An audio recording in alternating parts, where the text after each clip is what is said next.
I bet with Interbet only. They're a fantastic site. I've never had any issues with them.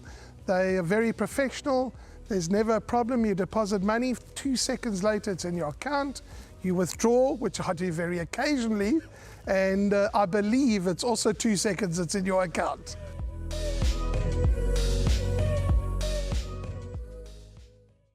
Race number 7, the penultimate race on the day, an MR98 handicap over the 1,000 meter trip. 13 minutes past 4 is the off time for race number 7. Before we get into it, we've got a rerun for you, that of Renaissance Man when beating Group 1 winning Isi Vungu Vungu. Going to build towards the inside. Love and Winter and Good Traveller. Renaissance Man, though, still has a commanding lead with 150 to go. On the outside, Love and Winter. Isi Vungu Vungu's trying to peg them back. Renaissance Man crying for the line. Isi Vungu Vungu very close. Renaissance Man maybe from Isi Vungu Vungu. Now, when we have a look at the betting market for race number 7, Beechamwood Boy tops that at 7-2. It's 9-2 about Don Carrari. It's 6-1 Faustino, Acacia's Blossom. And then Renaissance Man is at 7-1 along with Kupalue, Captain Warra. Now, D's obviously Renaissance Man. He's a runner that does return off a rest, but he's a very, very quick individual. And he showed that in his penultimate start when beating Isi Vungu Vungu. Last time out, he just had a deep draw to contend with, and he just had no luck in running whatsoever, and he was bound to tire late on in the piece behind Just a Guy thing. Now, back at Hollywoodbets Scottsville, a track that he has done well at, he's got 54.5 kgs on the back, returning off just over 6 months off the track, and he may just be in need of the run. But when we have a look at that penultimate start, that run was just too good, and he's got to have leading claims in this contest, and 7-1 looks to be quite nice value about him.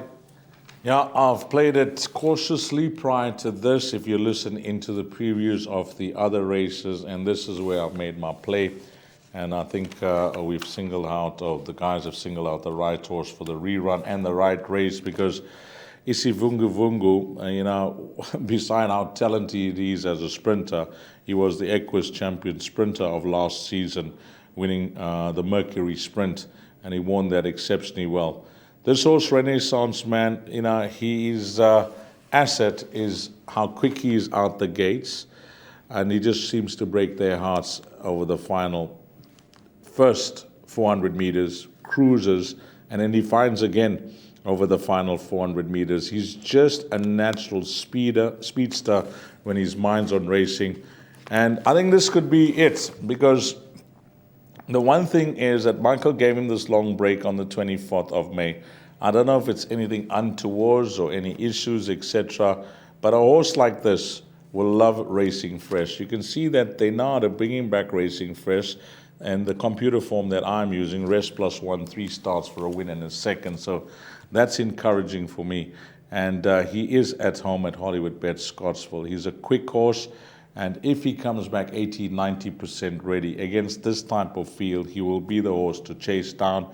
And I'm hoping he's the Renaissance Man of old, the one that we know and the one that we've seen last season toppling an Equus champion sprinter at Hollywoodbets Scottsville. If he comes back to that form, he wins.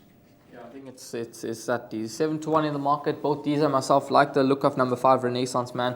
And he could be some very, very nice value in the penultimate race on the day. My name's Danny Diliberto, founder of Ladles of Love. It was founded back in 2014. Communities we work with are all over the peninsula, and we're working with 138 beneficiaries now. We've grown exponentially. We've been able to do that because of all the kindness that we have experienced from individuals and corporates such as Interbet, who just want to be part of the change.